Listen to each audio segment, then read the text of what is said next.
Good day to my students, and this is the continuation of our subject in psychology of crime. So, for us to understand the criminal psychology, we need to understand also, or we need to know the factors affecting a criminal, kung bakit siya nakagawa ng krimen. Alamin natin kung ano yung mga factors na nakaka-trigger sa kanya gumawa ng krimen. For example, yung behavior niya, yung mindset na meron siya. So, criminal psychology is a study of criminal behavior where term behavior includes personality, attitude, physiology, learning, motivation, thinking, and cognitive factors which contribute to the act of crime or criminal intention. So, ang ibig sabihin daw ng criminal behavior, pinag-aaral natin yung behavior, kasama dyan yung personality ng tao, kung ano siya, anong galaw niya, attitude, ano yung ugali niya, physiology, yung physics, yung physical aspect na meron siya, yung pangatawan niya, learning, ano yung natutunan niya, ano yung mga factors na nag-affect kung bakit niya nagawa yung krimen, dahil halimbawa it's either dahil sa impulsion na natutunan niya sa mga kasama niya, or motivation. Bakit siya magnanakaw, for example? Dahil ba may pera? O bakit siya papatay ng tao? Dahil ba binayaran siya? O thinking, ano yung kaya ng kanyang pag-iisip? Okay. Another cognitive factors which contribute, o ito yung mga factors na tulong, for example, sa tao na gumawa ng mabuti o gumawa ng masama. It is important to understand the psychology of criminals as it enables us to describe, explain, predict, and control such behavior. So, kinakailangan natin alamin kung ano yung mga pag-ugali ng tao para ma-describe kung ano yung kanyang maaari pang gawin, explain kung bakit siya ganun, predict, yung sabi ko kanina na pwede nating ma-stop, ma-hinder siyang gawin yun, matulungan siya, and control such behavior. So, criminal psychology has emerged from the major branches of psychology. We have social psychology and clinical psychology. So, in social psychology, from the term social, how a person is socialize with the people, interact with the people, communicate with the people. So, in its definition, it is an important and specialized field of psychology which is helpful in understanding criminal behavior and relates aspect in social psychology. Social psychology is a study of behavior and groups. So I think this one has already been discussed. So I am only giving you some review for us to fully understand this one. So clinical psychology, it talks about the mental, the physiological, emotional behavior na nagko-contribute sa isang kriminal. So we also have psychology and crime. While psychology and crime, of course, are two different terms and fields, but each one of them is important and interdependent. So psychology is a scientific study of behavior which also includes criminal acts and behavior. So alamin natin kung ano ang nagiging kung ano ang basihan para masabi natin ang tao ay isang kriminal. So there is a figure. So if you notice with your soft copy, so tingnan niyo kay sira ito ang akin. So we have various school of thoughts of psychology enable and foster the understanding of behaviors. Following are the school of thought in psychology. We have psychoanalysis, behaviorism, and humanistic. So psychoanalysis by Simon Freud is considered as the father of psychoanalysis. Psychoanalysis explains personality organization and personality development of an individual. So, ang ibig sabihin ang in-explain ng psychoanalysis is yung personality organization. How does a person behavior or personality evolve? So, paano nagkakakonek-konek yung kanyang mga ginagawa. Okay, and personality development, kung paano natin siya matutulungan para mas maging maayos yung kanyang personality, yung pagharap niya sa tao, ugali niya. Through psychoanalysis, root cause of a behavior can be understood. So, sa pamamagitan ng psychoanalysis, maintindihan natin yung pag-ugali ng isang tao. According to the approach, behavioral issues are a result of unconscious desires. So meron din daw in this approach behavioral issues, there are certain action kung saan yung tao is unconscious desire. Nagagawa na yung isang bagay dahil hindi niya namamalayan. For example, bigla-bigla lang mo na lang nagagawa ng isang bagay na hindi mo pinag-isipan. Issues of fixation during the stages of psychosexual development. So, yung halimbawa, yung tao, habang papalaki siya is namumulat siya sa halimbawa sa gender based sa gender na kanyang patutunguhan o kaya yung psychosexual development kung paano niya nalalaman kung siya ba ay saan siya bilong na gender. And disturbance and functioning of the basic elements of personality, example, id, ego, and superego. These issues lead to the use of defense mechanism. Okay. Personality as described in psychoanalysis consists of three elements. We have id, ego, and superego. So, id is based on pleasure principle and seeks gratification of needs. So, kapag ibig sabihin ng id, ito yung kagustuhan mo, yung magpapasatisfy sa'yo. These needs are largely instinctual in nature. Yung tawag dito, nagpapa-gratify kung ano yung gusto mo. Id does not take into an account the consequences of behavior. So, ang ibig sabihin ng id, yun yung hindi, kahit na gumawa tayo na basta ikakasatisfy ng ating sarili, so hindi na natin iniisip kung ano yung magiging kahihinatnan ng ating gagawin. Superego is based on morality principle. Kapag sinabi natin superego, yung alam mo kung ano yung moral, ang moral sa immorality. So, you are following a principle according to morality. While ego is largely guided by reality principle. Ego seeks to create a balance between id and superego. So, yung alam mo kung anong tama sa mali, alam mo kung ano yung mas maganda, mas makakabuti. So, in between ang ego sa id and superego. Kung makikita nyo, yung id, yung gagawin mo yung bagay kahit na masama yung magiging resulta, basta masatisfy mo lang yung sarili mo. While superego is yung gagawin mo lang yung isang bagay kung ito ba ay tama. While ego is yung nangyayari sa totoong buhay na you are with the flow of the city to the community where you belong. For example, kung ano yung nakasanayan doon, so doon ka nabubuhay. Unconscious mind is explained as a segment of mind which a person is not aware of. So unconscious mind, yung may mga possibility na bigla mo na lang nasasampalang tao.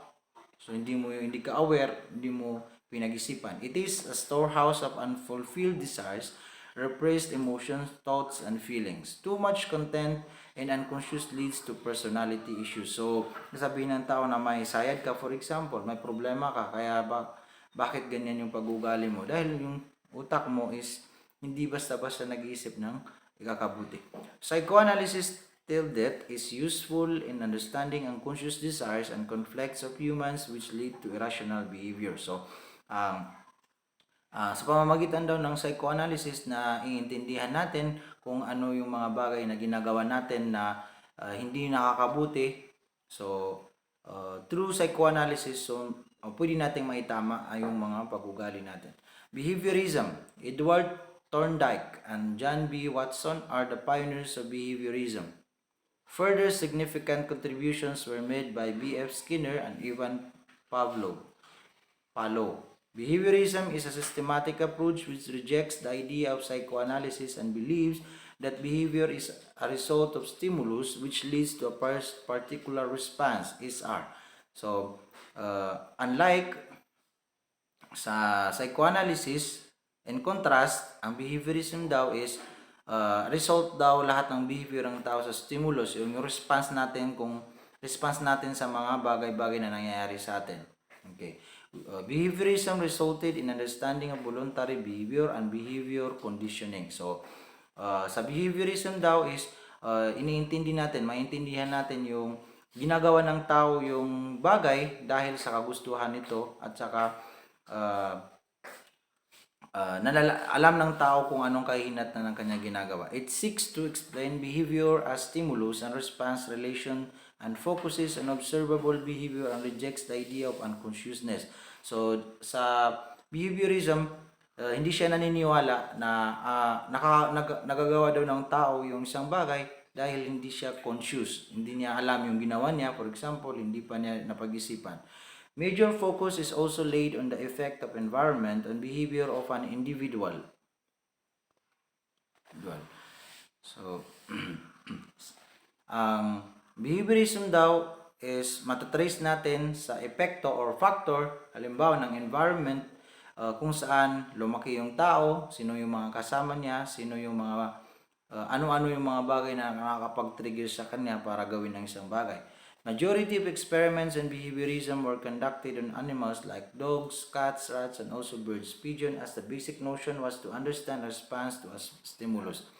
Okay, though behaviorism leads and guides to an objective measurement of behavior and much scientific reasoning of behavior, but it still faced criticisms as it ignored the individual level variables completely. It led to much focus on objective behavior and left little scope for free will. Thus, it will majorly criticized as it compared animal behavior to human behavior. So, marami pa rin nag-criticize na approach na ito, yung behaviorism, because ang ginawang experiment para maintindihan natin itong behaviorism is yung mga animals, whereas yung free will, yung tao nakakagawa siya ng maganda o masama because of his free will, so hindi dito na discuss. Despite all criticism, behaviors enable psychologists still that to give a clear prediction of behavior and guide major behavior modification interventions used in therapy. So still ginagamit ito ng mga psychologists natin, itong behaviorism, kung saan if ever na makita nila sa tao na may problema siya sa kanyang personality, behavior, so mayroon silang ibinibigay ng mga intervention sa pamamagitan ng behavior na ito. Humanistic. So the third approach is we have Carl Rogers, and this approach emphasizes on a whole person approach to understand behavior. So titingnan mo daw yung kabuuang aura, personality, behavior ng isang tao. Humanistic approach views individual behavior from subjective perspective and not as stimulus response. So ito naman, hindi mo daw titingnan yung tao doon sa kung paano siya magre-respond sa isang bagay na nangyayari sa situation na kung saan siya napapabilong. Whereas tingnan natin, in this theorists emphasize on free will of humans. So, dito daw sa humanistic is gagawin ng tao yung kanyang mga actions based sa kanyang free will, kagustuhan. And have discussed the optimism of humans to overcome the impediment of daily life and emerge as fully functioning individuals, because binigyan tayo ng pag-iisip, na binigyan tayo ng utak na mag-decide kung ano ang tama sa mali. This approach emphasizes on scientific and objective investigation of behavior. It rejects the scientific and measurement-oriented approach to study behavior and views behavior as human journey. So, may connection yung simula pagkabata mo hanggang pagtanda mo is kung paano nag-evolve, na develop yung pag-ugali ng tao. So yun daw yung ginadiscuss sa humanistic approach. Psychology has brought and can bring great transformations to humanity. So by understanding psychology, maintindihan natin yung transformation ng humanity ng isang tao. As the basic application of psychology is to be able to improve psychosocial health of individuals. So, dapat yung pag-iisip ng tao kung paano siya makikipag-interact, makikipag-communicate sa kanyang nasasakupan, for example, na nakapalibot sa kanya. So, yun yung makakatulong sa atin sa humanistic. Criminal psychology, which is an amalgamation of psychology and law, helps not only to understand criminal behavior and criminal intention, but it is also to provide intervention to criminals to control and modify such behavior. So for example, ang bata is mayroong mayroong sakit sa pag-iisip, so may lalagay natin siya sa mga child caring institution na makakatulong sa kanya para ma-develop yung ugali, yung mabuting asal sa kanya. It is difficult to meet every individual and assess the criminal intentions by legal authorities also. So, napakahirap nating baguhin yung pag-ugali ng tao, lalo na yung ating authorities, kung hindi natin maintindihan yung kanilang pag-uugali. Psychology theories and principles are aimed at assessing behavior. Though psychology as an intensive research field also uses both qualitative and quantitative methods. So when we say qualitative, it is the quality, the standard. Quantitative is the measurement methods to study behavior scientifically. But psychology also relies on standardized tools, test batteries, inventories, and surveys to assess and understand behavior and attitude. Standardized psychological tests are used in criminal psychology to help in identification of criminals and to understand criminal behavior. So meron tayong standardized psychological test na ginagamit para malaman natin kung bakit nagawa ng isang tao yung krimen, for example. Psychology as a science is used to predict, describe, and explain criminal behavior with the help of psychological testing. So, alamin natin, predict natin, makikita mo sa tao na halimbawa, siya ay parating galit. So, alamin natin kung bakit siya parating galit. So, in order for him to be treated, for example, ilagay sa isang counseling, intervention. Okay. Psychology being a scientific study also entails and includes a lot of research. So, there are some research na ginagawa ang ating mga psychologists para maintindihan kung ano yung mga factors na nagiging dahilan bakit nagiging criminal ang isang tao. Okay. There are various theories which explain criminal behavior, and to sum up, maintindihan natin na ang tao is nakakagawa ng criminal activities, criminal doing. This because of the in some portion of his life na ano siya tawag dito, nakasalamuhan niya yung mga taong gumagawa ng krimen. For example, nakatira siya sa squatter, yung magulang niya magnanakaw, for example, o kaya dahil sa poverty, kaya nagagawa niya yon. So, yun yung mga yun yung mga factors. Criminal psychology is not only intending to understand criminal behavior, but it is also to control criminal behavior. So, sinasabi natin parati, kailangan tayo magbigay ng intervention, especially to those youthful offenders, yung mga kabataan natin na nakakagawa ng krimen. So, ilalagay natin sila sa mga child caring institution. For example, may bahay pag-asa tayo. Okay, thus counseling and intervention for criminal and victims is much of an importance. So, para halimbawa, yung criminal, so ang mga intervention na ginagawa natin for those criminal is yung lalagay natin sila sa rehabilitation center, which is correctional facilities, yung mga kulungan natin. Many interventions have been made to control crime. For instance, correction homes for children, which is an initiative to improve behavior of children found guilty. So, yun yung sabi ko kanina. Many other research-based interventions are intended to improve the conditions and well-being of criminals in order to enable them to lead a healthy life. So, inaalam natin kung ano yung makakabuti sa criminal, paano niya maiwasan gawin yung masamang gawain. So, there are intervention na ginagawa. Okay. Overall, psychology and crimes are found to be interlinked, as crime is an act, behavior of an individual. So, kabuuan, connected daw ang psychology and crime sa behavior ng bawat isa. Ang psychology as a science enables us to understand criminal mind. Okay, paulit-ulit lang naman yung discussion. So,